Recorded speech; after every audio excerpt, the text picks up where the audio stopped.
Good afternoon and welcome to MCCEI's latest webinar, Service to Construction, where we are going to discuss recruitment and retention of servicemen and women into the construction industry. I'm Jim DeWeese, president of MCCEI.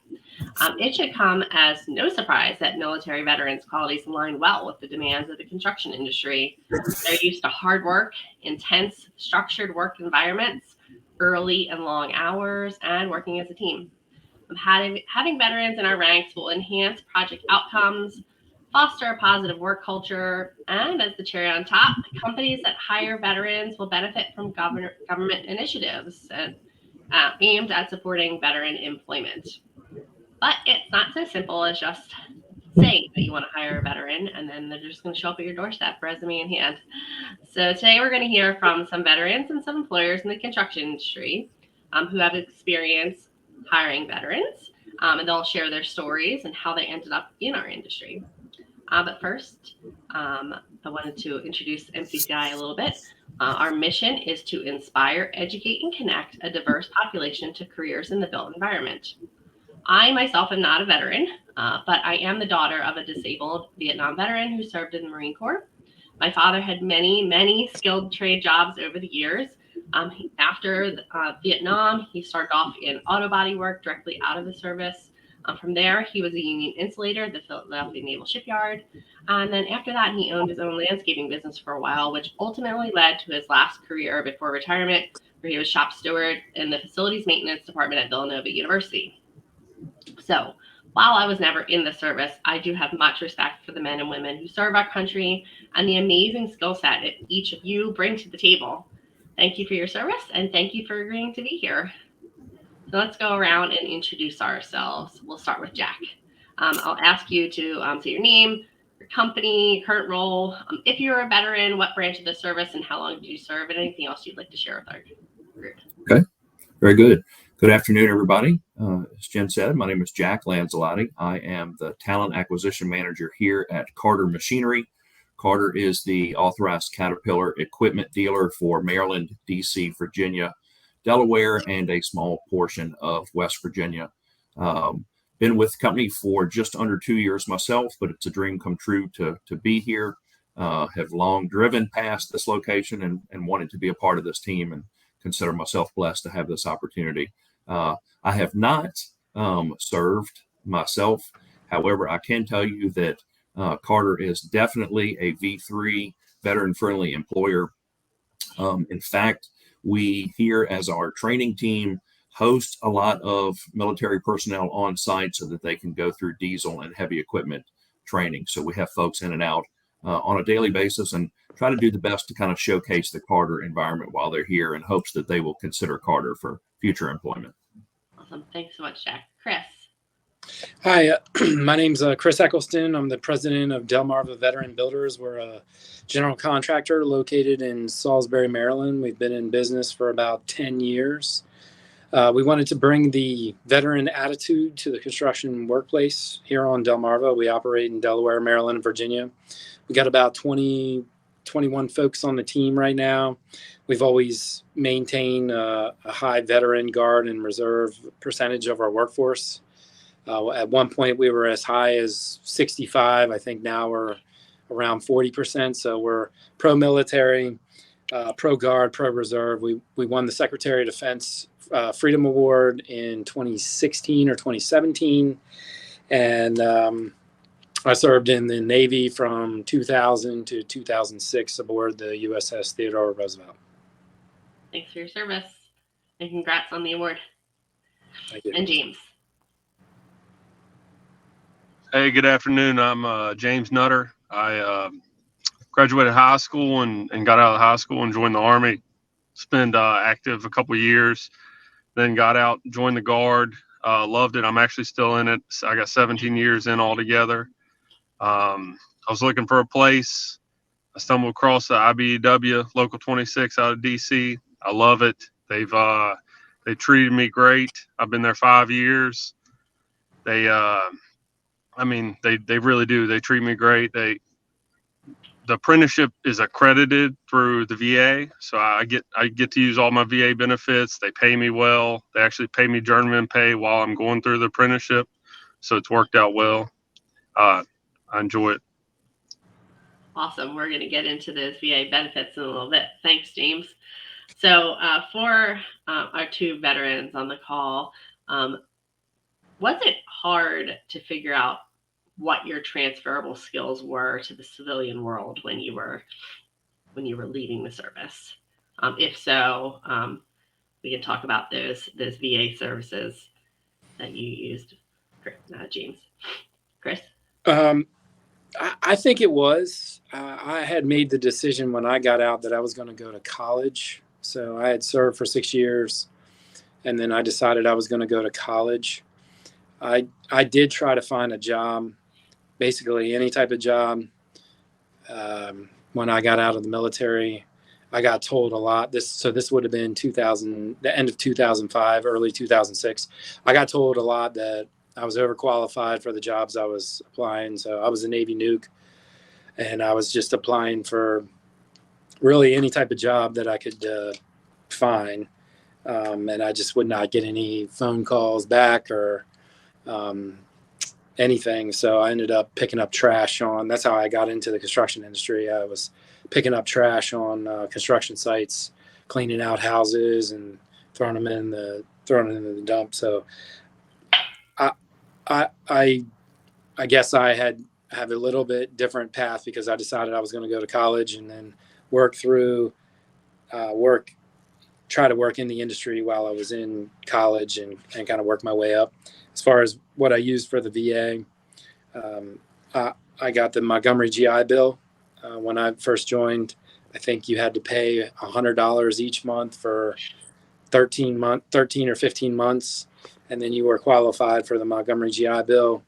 That later changed and became the post 9/11 GI Bill. I was able to get that to use for my master's degree. So after I had graduated college, I had been working in the industry for a while. I decided to go back and get my master's degree, and the post 9/11 GI Bill worked for that. So I hope that answers your question. It does, absolutely. James, I think when we were chatting, you might have a little similar story. Yeah, I used the helmets, the hard hats. It like I said earlier, the apprenticeship is accredited through the VA, so I was able to make journeyman wages as an apprentice. It was great. They paid for all my books. They paid for everything while I was going through apprenticeship. It's a good program. And I know you mentioned that you stumbled upon IBW. I think how did you find out about the program? It was actually a neighbor of mine. He was in it. He was a project manager, and he told me several times. He's like, "You're a hard worker." He said the structure's similar.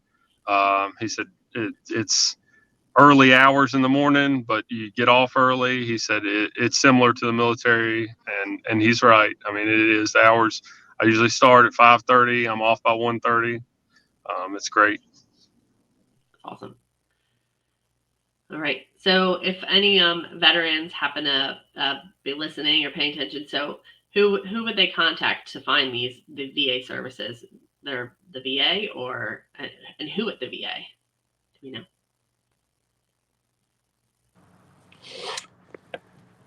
I would reach out to the VA. I mean, when I was getting out, you have a class called TAPS, and it's Transition Assistance Program, and they bring counselors in from the VA, from job careers, and those kinds of things. Now, it's been close to 15, 20 years for me, but that's my memory of it. It was about a week long.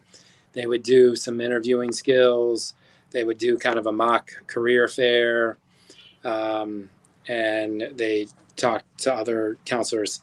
I would encourage you to, if I was getting out today, I'd be reaching out to the people that were in my unit that got out less than a year ago, because you're still tight with them. You still have contact with them. You're still friends with them, and talk about what they did and how they did it. I know a couple of my friends that had gotten out a year before. They had gone we all went in different directions, but They met job recruiters. They had some headhunters that they already had contacts with. And depending on what you're looking to do and the rate that you have, if you're somebody in your unit was placed a year prior or 6 months prior, chances are that same recruiter or headhunter is going to have a connection to that type of industry or that cluster of industries that can be beneficial. And based on my experience as an employer, if you're ambitious and you want to work, veterans aren't going to have a hard time finding jobs in this economy. Yeah. So, James, we're talking a little bit about, the fact that the VA is supplementing your salary and giving you your hourly pay and giving you journeyman salary while still an apprentice is a pretty amazing benefit. So besides the benefits and the pay, what has kept you in the construction industry? I would say that it's similar, and the camaraderie's there. My shift that I'm with, the crew that I work with, we're all friends. You get tight with that group, similar to the military, and you want to work with those people. And I think that's what has kept me there. Awesome. Chris, you see a nod and you feel the same? Yeah. For me, what we have is this you have a common bond that you start to develop, just like the military, your military unit does. And you have clear deliverables. You're working as a team in the construction industry. You are facing constant hurdles, typically through weather events, coordination of subcontractors or whatever, at least on the general contracting side, logistic nightmares, things like that. So you have kind of all of those things happening, and you just get this sense of camaraderie, and then you get a sense of pride of you actually see tangible results. I think that was a big draw for me. I left the nuclear engineering world to come into construction because there was a tangibility. You could see there was an end product, and then you moved on, and you could be proud of something that you were a part of. And I think the military and the construction industry have all those similar characteristics. Absolutely. You not only have pride in what you're doing, but you're making a difference in the world in both instances. That's definitely a similarity. So, Jack, at Carter, we talked about how Carter actually, you train active military, but I know you also have a veteran hiring program, and a lot of I know. Lorraine is a veteran herself. She's the head of your HR, correct? So why does Carter seek out military veterans for employment? Great question. Honestly, why not? These are America's heroes, right? Like these are folks that are proven. They're leaders. They are resilient. They learn and grow from failure quickly. They have great cross-cultural experience. To James's point, there really are a number of similarities. The environment that they've been in, the vehicles that they are around, the type of technician work that they do, all of that just aligns very well with what we look for on this end. We also have an apprenticeship program, and it also is accredited, and we're a SkillBridge employer as well. But if we can find somebody that's been in the service, chances are they're a little more mature, they're a little more seasoned, and they work hard. They're just leaders. We feel great about having them in place. Not only are they hard workers, but they're a great example to our other employees as well. Awesome, Jack. Not much more of a ringing endorsement than that. Chris, I know you're also a veteran and an employer. So from your perspective as an employer, what do veterans bring to the table? I'm just going to kind of summarize the same thing Jack just said.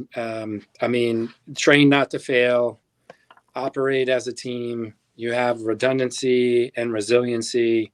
So when a plan or a mission doesn't work, there's plan A, B, and C behind it. And they don't take no for an answer, typically. I'm being very generalistic here, but I mean, those are all qualities. So we looked at the attitude that brings to the construction industry. Construction's, I mean, it is very technical, but we always have had the attitude, if or the mindset. If you have the veteran attitude that we're talking about, train not to fail, want to work as a team, execute on deliverables, won't take no for an answer, then we can teach you the construction part, and you can fit into our culture. And the other piece to this too that I think a lot of people miss is our military is a volunteer organization. Okay. We don't have a draft. So you have to want to serve. Okay. And that makes somebody, in my opinion, customer service oriented right off the bat. So that's a skill set that's already ingrained in that individual that companies can take advantage of. We're all serving customers and we're all solving problems. So from an employer standpoint, you have somebody who signed up and said, I want to do this. I want to go serve other people. So I talk to so many employers all the time that say a passion for working in the construction industry is something that they look for above any skill that somebody's bringing to it. And you're right. I mean, if you've got somebody who's willing to literally put their life on the line for their job, there's not much more passionate of an individual out there that you could find. So it definitely makes sense that the construction industry should be leaning heavily on veteran populations when we're looking to recruit. So similarly, are there any special considerations that somebody should be keeping in mind when somebody's fresh out of the service as opposed to just coming on from a civilian job?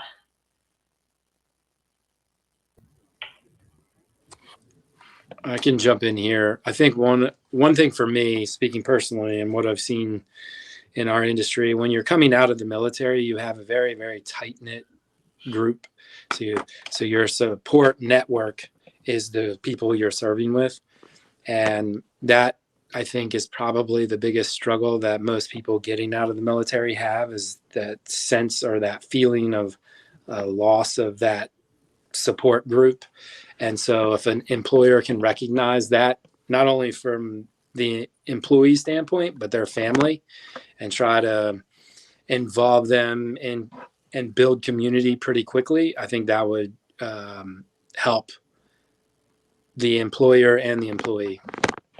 So you're talking about maybe an employee resource group specifically for veterans, or even just a new hire type of onboarding system in place with the veteran in mind. Mm-hmm. But honestly, that seems like a support service that would help any new employee. And I say that all the time. If you do special consideration for any, whether it be a woman or minority or a veteran, if you're creating programs to help them, and usually it ends up helping your entire population, not just the individuals. That's pretty cool. So then, similarly to our veterans, are there anything that your employers could do or maybe did do that helped your transition into civilian life easier?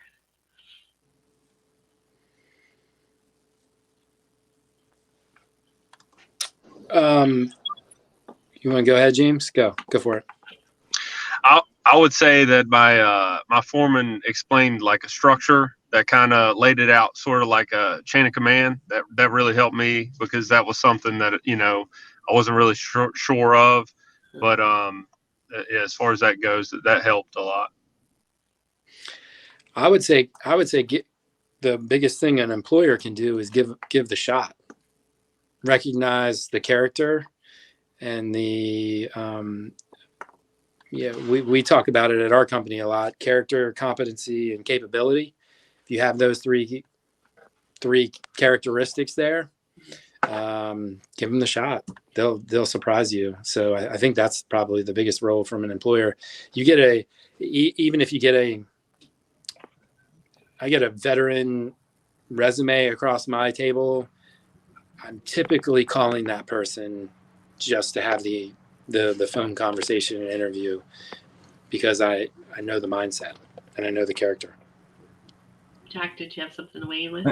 I did. On the employer end, I think it's important for our managers to really recognize these folks are more than the sum of their experiences. I think it's easy to look at the resume of someone who's been in that environment and not recognize titles or not recognize specific environments that align. But instead of looking at roles, actually look at the values and the contributions that these folks made, the difference that they made every day in the environments that they were in, and then think about how that does transfer and apply to our environment. I think learn about the culture, the values, and the language that they're used to, and obviously incorporate that as much as you can. And then Chris spoke about family. I think another takeaway is just don't forget about military spouses. That's another great source of potential candidates for us as well.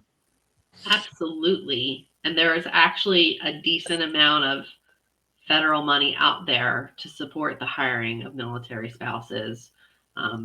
Actually, my MCCEI and a couple other organizations, we actually did just work on a women in non-traditional employment that specifically targeted military spouses. So that's really, it's great. I think that the military recognizes that in today's world, you need more than one salary to pay the bills, but also that, the spouse has served right alongside and moved and faced hardships, just like maybe not quite the same, but very similar to their spouse that served.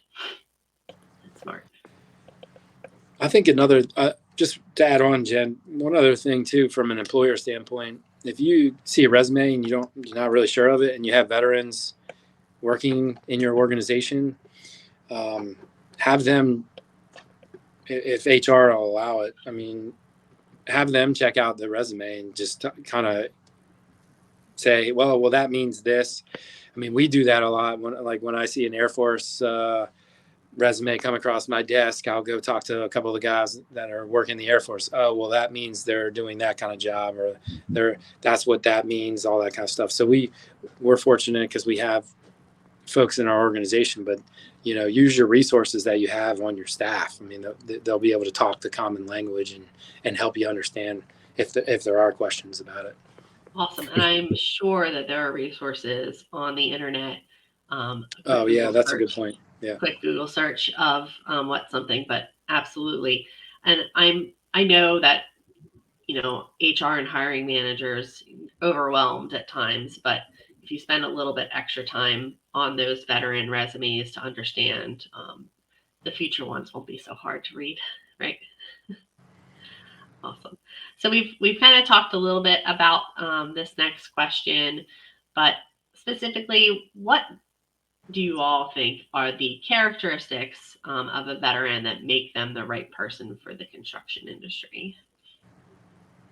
I'll chime in there. To your point, we did speak about it a little bit earlier. These folks are leaders. They're proven.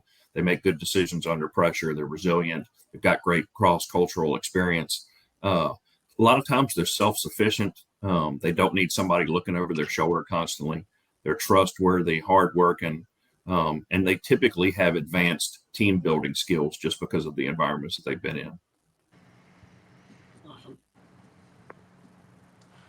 I feel like Jack has a great summary there. Any additions to that? Good. No, you hit it all. Awesome. All right. So my last question for you all is, as a former marketing professional, I know that when I'm going to reach out to a certain population, I have to target that population with my ads and with my recruitment and campaigns. So the same goes for recruitment. What are some recruitment best practices that you can share with employers who are wanting to hire more veterans? Are there any places, magazines, websites, anything that we should be going to? I'll start, Chris. I feel like just first and foremost, making it known that you are an employer of veterans, right? That could be as simple as putting, say, the V3 logo on your posting, right? So that it's out there and it's recognized. On on our end, again, we've got the folks that come in and are on site for training. But for us, Chris mentioned the TAP program earlier. We've got formerly Fort Lee, which is down the road from us, and being part in those transition assistance programs, making yourself available to assist with mock interviews, meeting these folks prior to them getting out, right, and going ahead and planting the seed with them, then introducing, in this case, Carter Machinery with them, forming those relationships early and often, I think, and just again showing the interest and the value that you see in it goes a very long way. I would agree with what Jack said. I mean, I think if you make it known that you're veteran friendly and that you're interested in hiring veterans, and in our experience, most of them have found us. So, and that's kind of what we want. That's the way we've marketed ourselves. I think the career fairs, the veteran career fairs, the veteran job boards that are out there, and then being involved in the TAP program, or we do base events at Dover Air Force Base. We've tried to do some stuff down in Norfolk. HBI, Home Builders Institute, has a great program, and we've gone and helped like teach or talk about my career or my that our business and what we do and how the construction industry works, and just sit and have a conversation with, it's usually 10 or 15 folks in those classes. They rotate every 6 to 8 weeks. There's bases all across America that do that. So, I think those are all the things that I would be doing. I mean, one thing I'm learning too on something else I'm working on, podcasting.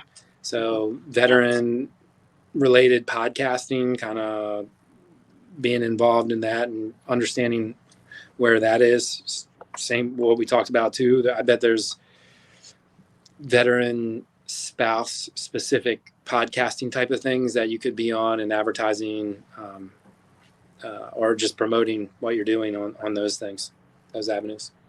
Absolutely. And then the James, you mentioned a little bit about helmets to hard hats. I know you obviously got employed through IBEW, and I know some of the other local unions. Do specific employers beyond unions participate in that, or do you know? Yes, it's similar. It's similar to the TAPS program. It's it's actually the same way. It's just designed at one of those job fairs. It's just a helmets to hard hats situation. Gotcha. Okay. Very cool. All right. Well, one last piece of advice or question for each one of you. Any advice you want to give to those that are currently in the service who are thinking about their civilian life? So we can go around I'll go first. I think so. First and foremost, check out Carter Machinery. We would love to have a conversation with you. But I think just keep your head up and be resilient. Again, Chris kind of spoke earlier too. It takes a little bit to get traction sometimes. But ultimately, folks are going to see the value that you bring to the table. So just keep kind of knocking at that door, continuing to communicate your value to employers. And, it doesn't take but one conversation for them to see everything that you bring to the table. So just be resilient and don't get discouraged in the process.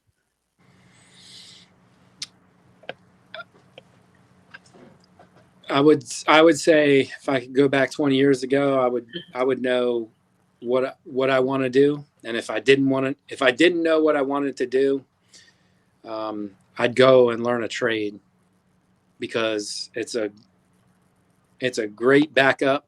It's like riding a bike. Once you know how to do it, you always know how to do it. And just because you learn how to become an electrician or a plumber or a carpenter doesn't mean you have to stay a carpenter or a plumber or an electrician.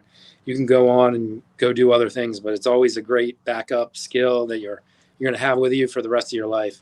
And so that would be my advice to anybody getting out. Yeah, I mean, what you're saying, James is probably pretty well aware how well a union electrician job pays. It's not too much of a backup even necessary, but what you're saying, I believe what you're saying, like in that if you decide it's not what you want to do right now. Yeah, correct. Even if you've got it, you can take it wherever you want to go. But yes, absolutely. Yeah, on what Chris said, that's exactly it. Learn a trade. There's so much potential out there. Not even with the union, even non-union shops. Even at Carter, I mean, being a mechanic, it's still a great trade. Pick up a trade, pick up some tools. It's easy to learn. Once you learn it, you'll have it forever. Awesome. And one other thing that I'll jump in on, the industry is starting to change. I think you'll find that the construction industry is more welcoming than we get credit for.